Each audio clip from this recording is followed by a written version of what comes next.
শুভেন্দু অধিকারীর পাশে নন্দীগ্রাম, নন্দীগ্রামের পাশে শুভেন্দু অধিকারী। আজ শুভেন্দু অধিকারীকে সম্বর্ধনা দেওয়া হয় নন্দীগ্রামে, আর সেখানে শুভেন্দু অধিকারী তিনি যান এবং নন্দীগ্রামবাসীকে ধন্যবাদ জানান শুভেন্দু অধিকারী। নন্দীগ্রামের পাশে থাকার আশ্বাস দিয়েছেন মুখ্যমন্ত্রী শুভেন্দু অধিকারী। নন্দীগ্রামের শহীদ পরিবারের পাশে মুখ্যমন্ত্রী।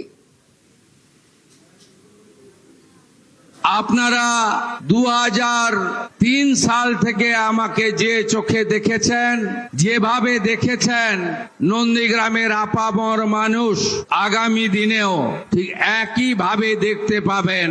আপনাদের আশঙ্কা আছে যে আমরা আমাদের আত্মীয় শুভেন্দু অধিকারীকে কিভাবে পাবো। আপনারা নিশ্চিন্ত থাকুন, যে স্বপ্ন আপনারা দেখেছেন আমাকে বা আমাদেরকে কেন্দ্র করে, আমি শুভেন্দু অধিকারী আপনাদের ঋণ আমি এবারে শোধ করব। আমার কোনো পরিবর্তন আপনাদের চোখে পড়বে না, এটুকু আমি আপনাদের আশ্বস্ত করতে চাই। আপনারা নিশ্চিন্ত থাকুন, গত নির্বাচন প্রচার চলাকালীন আমি আপনাদের যে কথাগুলো দিয়ে গেছিলাম, সব কথাগুলো অক্ষরে অক্ষরে পালন করার দায়িত্ব আমার শুভেন্দু অধিকারীর। কোনো অসুবিধা আপনাদের হবে না। সংবিধানের নিয়ম মেনে একটা সিট রেখে আরেকটা ছাড়তে হয়েছে, ভবানীপুর রেখে নন্দীগ্রাম আমাকে ছাড়তে হয়েছে। একদম বিচলিত হবেন না, একদম দূরত্ব তৈরি করবেন না। একদম আপনাদের শুভেন্দু আপনাদের সাথে ছিল, আছে, ভবিষ্যতেও থাকবে।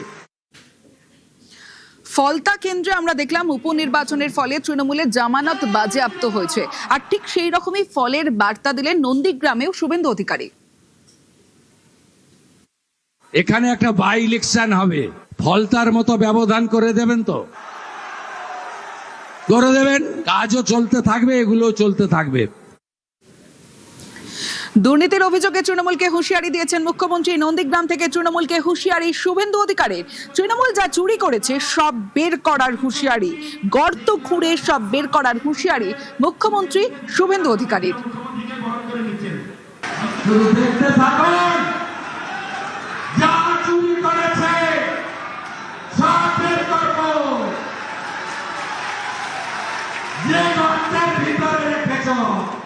গর্ত খুঁড়ে বের করবো, আমাকে লিখতে হয়